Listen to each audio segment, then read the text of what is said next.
যে নবীর নাম মুহাম্মদ রাসূল, আর যিনি মক্কার সরদার, মদিনার তাজদার, দয়ার ভান্ডার, রহমতের ভান্ডার, জান্নাতের মালিক মুখতার, হাবিবে কিরদিগার, নাইবে পরওয়ারদিগার, শাহিদ শাহ জিবাকার, আব্দুল্লাহ রাজকুমার, উম্মত দরদি নেতা, গাইবের সংবাদদাতা, উদার চিতা, আব্দুল মুত্তালিবের শ্রেষ্ঠ পোতা, যে নবী হজরতে মা ফাতেমার পিতা, হজরতে মা আমিনার বেটা, হজরতে আব্দুল্লাহ লাগতে জিগারা, যে নবী মুস্তাফা হাসিলে জান্নাত খুশিতে ভরিয়া যায়, আর যে নবী মুস্তাফা কান্না করিলে জাহান্নাম পর্যন্ত ভয়ে ডরিয়া যায়। আর মদিনা হলো যে নবী দরবার, আর সেই নবীজি নিজের উম্মতদেরকে পান করাবেন হাউজে কাউসার। আর যে নবীজির ঘাম পাসিনা হলো মুসলিম আম্বার, আর সেই নবীজি উম্মতের জন্য কাঁদেন সারে সার।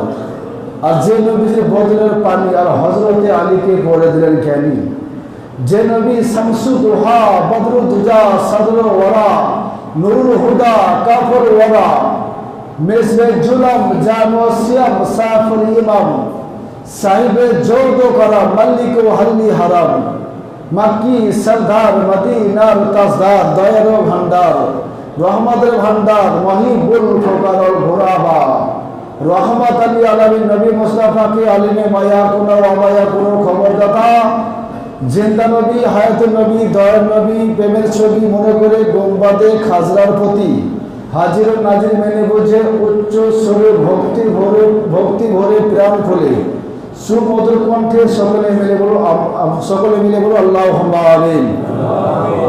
जब इल्म ही नहीं तो अमल क्या होगा, जब इल्म ही नहीं तो अमल क्या होगा, और जिस बयाबा में सजाई नहीं तो फूल क्या होगा। जो बोलो सुभान अल्लाह।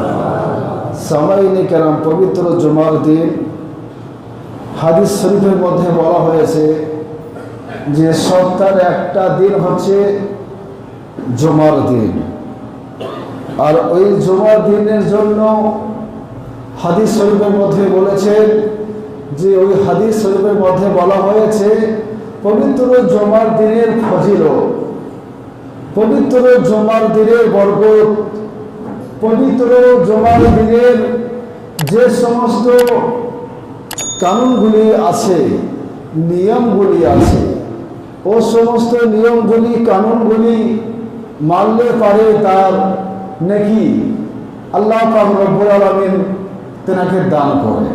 যেমন গোসল করা, জামা কাপড় পরিধান করা, আতর সুরমা লাগানো, এবং কি মসজিদে সবার আগে প্রথমে আসা। যেন বলো সুবহানাল্লাহ। যে ব্যক্তি জুমার দিনে সবার আগে প্রথমে আসবে, আর যতটা পায়ের কদম পায়ে হেঁটে বাড়ি থেকে আসবে, আর প্রত্যেকটা পায়ে হাঁটার কারণে একটা কদমের বিনিময় সে ব্যক্তির 10টা করে নেকি লেখা হবে। কটা?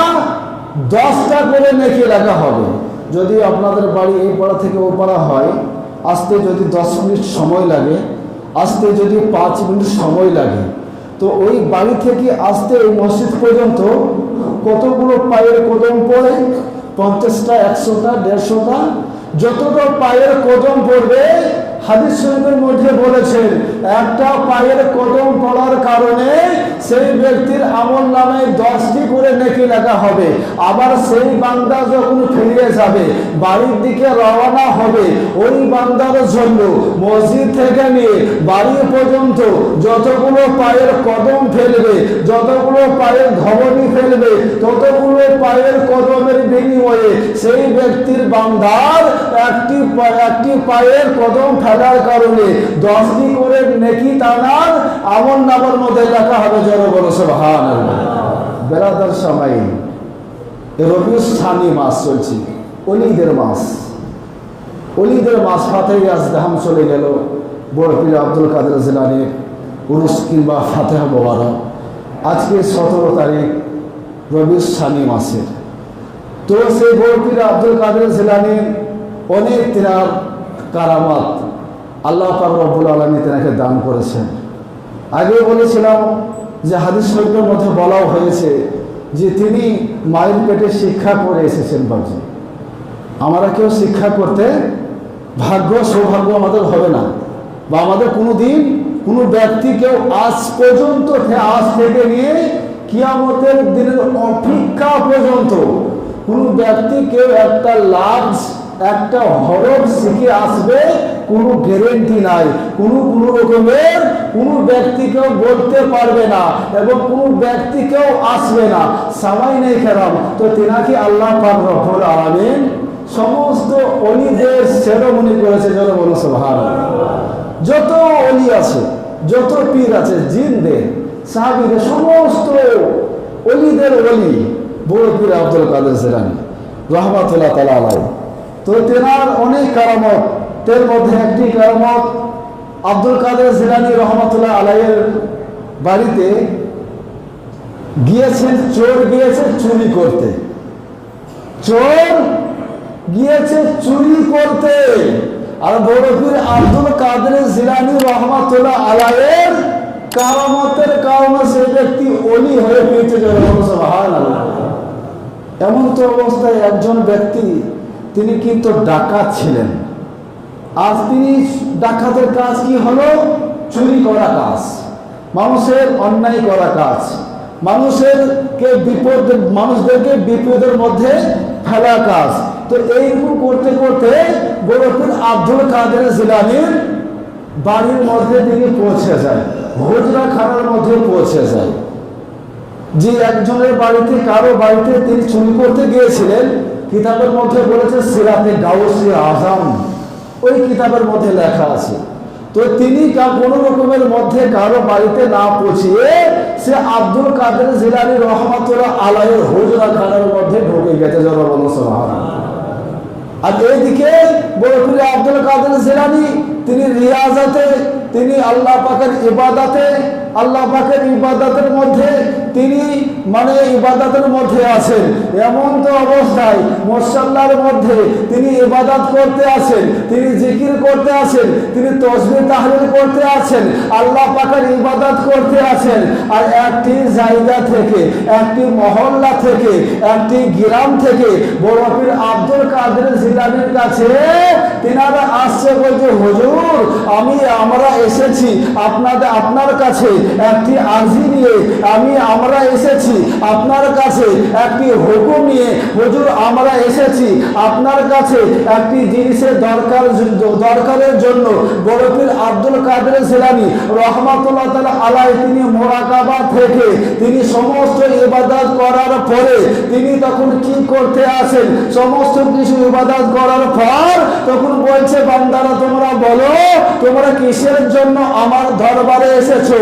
তোমরা কিসের জন্য আমার কাছে এসেছো? তোমরা কি, আমি তোমাদের কি সাহায্য করতে পারি? তবে সেই সমস্ত ব্যক্তিরা বলছে, হুজুর আমাদের জায়গাতে, আমাদের গ্রামে, আমাদের পাড়াতে, আমাদের মহল্লাতে একটি কুতুবের দরকার আছে। সুবহানাল্লাহ। আমাদের পাড়াতে একটি ইমাম দরকার, একটা ইমাম লাগবে।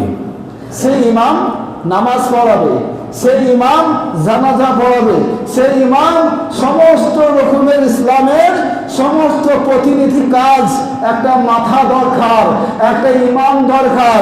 বড় পীর আব্দুল কাদের জিলানী রহমাতুল্লাহ আলাইহি বলতে, তোমরা শোনো, তোমরা কি ইমাম কাউকে পাওনি? তো বলছে, হুজুর অপরাধ নেবেন না, ইমাম পাইনি বলে আমরা আপনার কাছে এসেছি, যদি একটা ইমাম পাঠিয়ে দেন।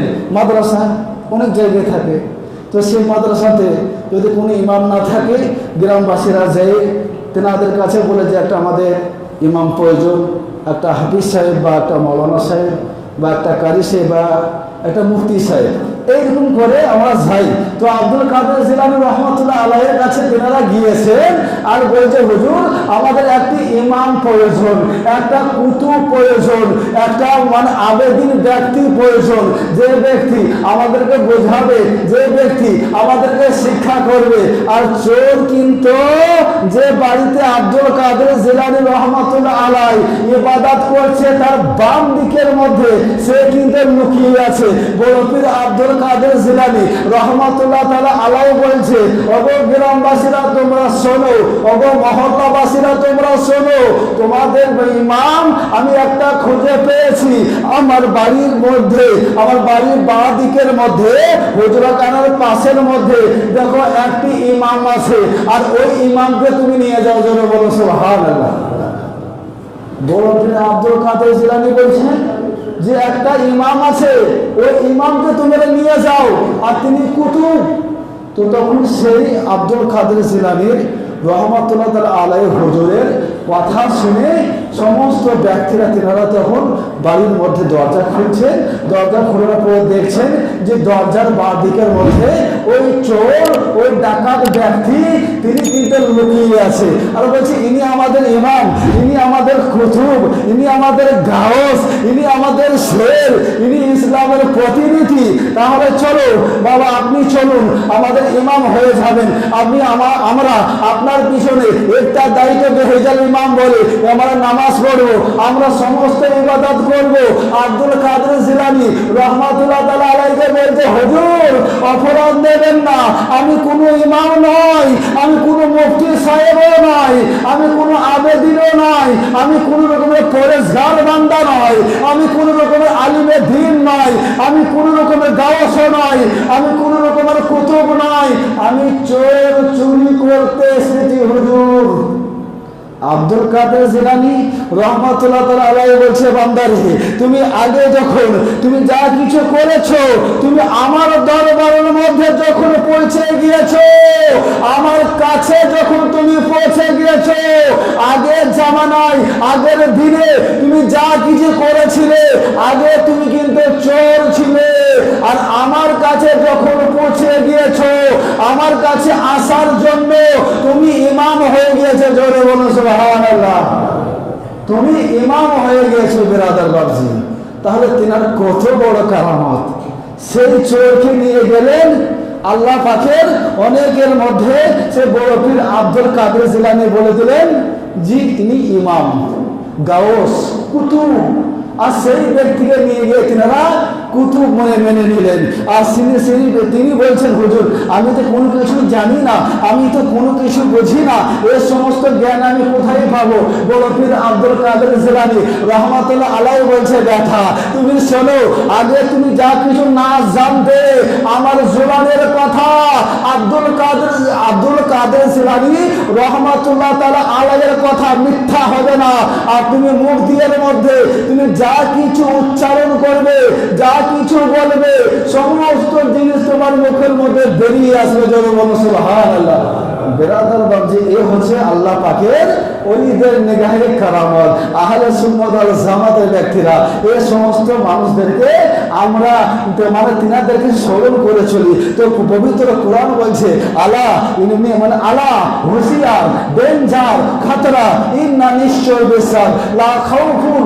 ওলিদের ব্যাপারে কোনো কথা বললো না, না জেনে, না বুঝে, না শিখে, কোনো রকম কুটকি কথা বলে না। লা খাউফুন আলাইহিম ওয়ালা হুম ইয়াহজানুন। তিনাদের এই জগতের মধ্যে না আছে ভয়, না আছে তিনাদের পর জগতের মধ্যে ভয়। জোরে বলো সুবহানাল্লাহ।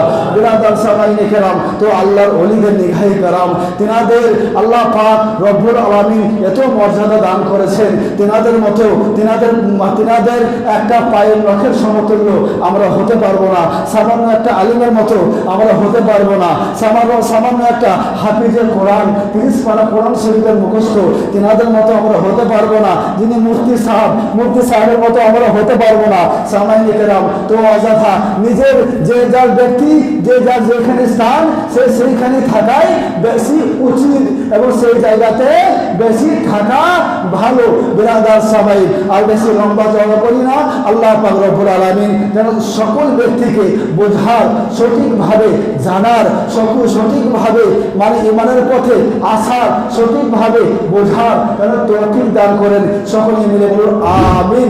ওয়া আখির দাওয়ানা আলহামদুলিল্লাহি রাব্বিল আলামিন। আসসালামু আলাইকুম ওয়া রাহমাতুল্লাহি ওয়া বারাকাতুহু।